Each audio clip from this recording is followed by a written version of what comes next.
Hi, I'm Joel Arndt. I'm one of the master gardeners with Becker County, and when my wife and I moved here 7-8 years ago, this was just a bare empty spot in our backyard, and we love to garden. And so one of the things that my wife does is she raises bees, and as you can see, we have resident bears in the neighborhood now, so we have to take care of our bees.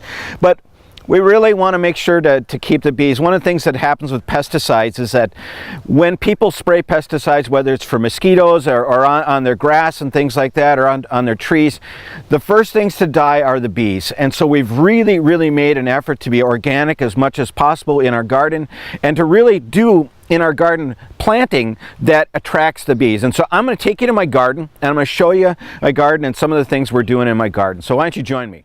Okay, so here we are in my garden, and my garden is nothing fancy, but one of the things we've tried to do in the garden is to plant pollinator-friendly plants. And just in looking here, there's several here that I've done that seek to attract the bees. We're really after the bees. Here's one. It's going into dormancy right now, but it's chives. Chives are an early season. They have all kinds of flowers. The bees absolutely love chives. They love any alliums, chives, onions, leeks, garlic. If you let them go to seed, they really attract not only bees, but they also attract predatory wasps. The wasps that they find the caterpillars and things in your gardens, and they attack those and take those back to their nests.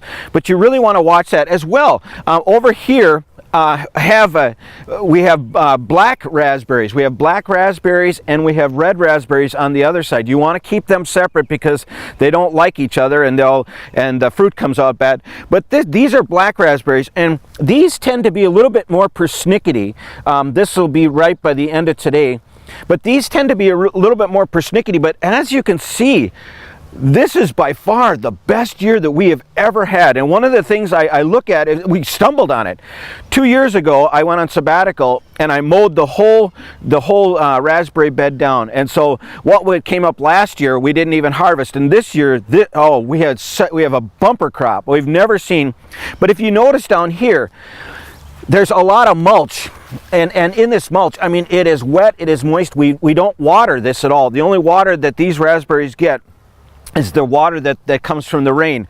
And as you can see, not only do we have a bumper crop, but these are next year. This is what the fruit's going to come on next year, and it does amazing. The thing with this the thing with black raspberries is that you have to mulch them hard in the winter.